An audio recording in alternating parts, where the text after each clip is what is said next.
Uma cooperativa compra a produção de pequenos horticultores, revendendo-a para atacadistas com um lucro de 50% em média. Estes repassam o produto para os feirantes com um lucro de 50% em média. Os feirantes vendem o produto para o consumidor e lucram também 50% em média. O preço pago pelo consumidor tem um acréscimo médio em relação ao preço dos horticultores em porcentagem. Bom, então vamos ver o que está acontecendo aqui.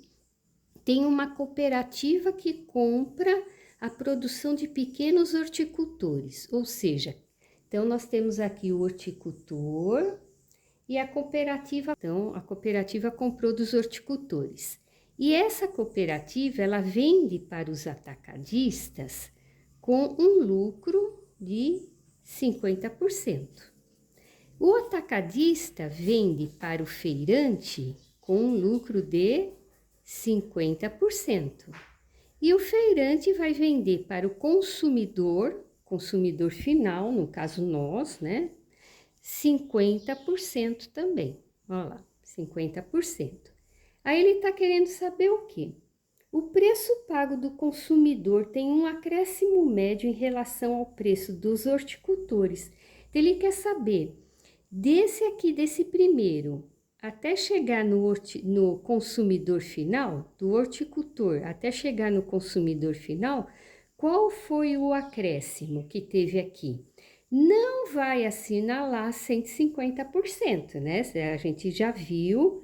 Nós já vimos em outros exercícios que não pode trabalhar, porcentagem tem um jeito de trabalhar, então dá uma estudada nos vídeos anteriores. Bom, então aqui nós vamos fazer o quê? Para achar esse acréscimo? Nós vamos colocar um valor, estipular um valor aqui para esse horticultor, né? Vamos colocar um valor, quanto que eu vou colocar? Um valor conveniente, vou colocar R$100, olha lá, é um valor conveniente, R$100.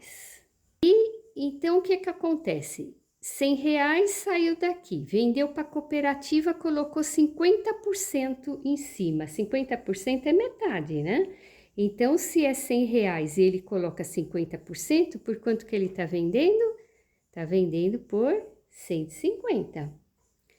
Se ele coloca o outro aqui mais 50%, então metade de 150 é 75.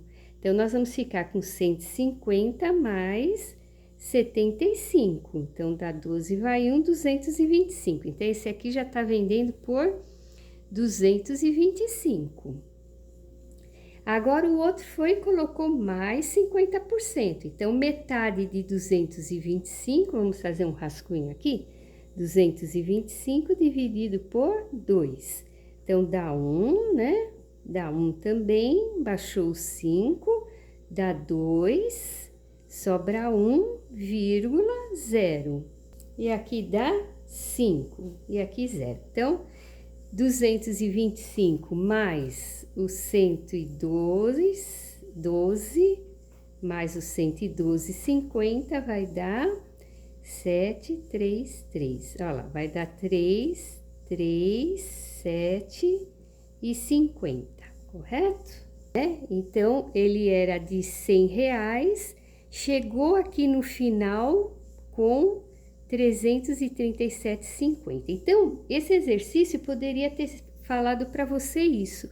Ó, aqui vende por R$100, passou por tanto, e chegou no consumidor final por 337. Qual foi o acréscimo em porcentagem? Então, ele pode ter feito, poderia ter sido feito dessa maneira. Bom, como é que eu calculo um acréscimo ou um decréscimo? Primeiro passo, subtrai o preço final do preço inicial. Então, esse é o primeiro passo. Então, vamos subtrair o preço final do preço inicial. Bom, então, subtraindo 100 aqui, é só tirar R$100 de lá, né? Então, pronto. Segundo passo, divida essa diferença. Então, nós vamos dividir essa diferença que nós encontramos pelo valor que o exercício está pedindo para você. O que que ele pede? Em relação ao horticultor. Então, eu vou pegar o preço do horticultor, que é 100, né? Nós colocamos esse valor. Então, aqui é só andar com a vírgula, né? Ó, 2 casas para a esquerda. Então, andamos com a vírgula 2 casas para a esquerda. Olha lá. Esse zero ali não tem valor, né? Bom, então aqui nós encontramos essa razão, né? Essa daqui é a razão.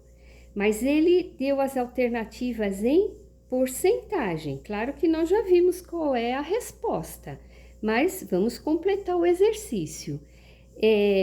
Como eu faço para colocar o símbolo de porcentagem? Quando eu já fiz todas as contas, terminei, e agora eu quero colocar o símbolo de porcentagem. Eu tenho que fazer vezes 100.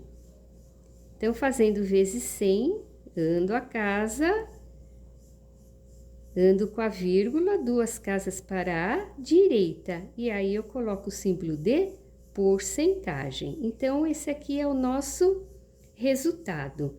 Aqui você pode achar estranho, mas dividiu por 100, depois multiplicou por 100. É porque eu coloquei o valor 100, né? Alguém um dia questionou, eu quero colocar 45,4. Coloca. Você vai fazer o mesmo processo, as passagens são essas, né? Só que aí você trabalha com números mais complicados, né? 100 não é um número mais fácil de trabalhar? Então, por isso que eu sempre coloco, quando tem que estipular um valor, eu coloco 1, 10, 100, 1000, aí depende de quantas casas eu quiser colocar, tá ok? Então, neste caso aqui, alternativa C.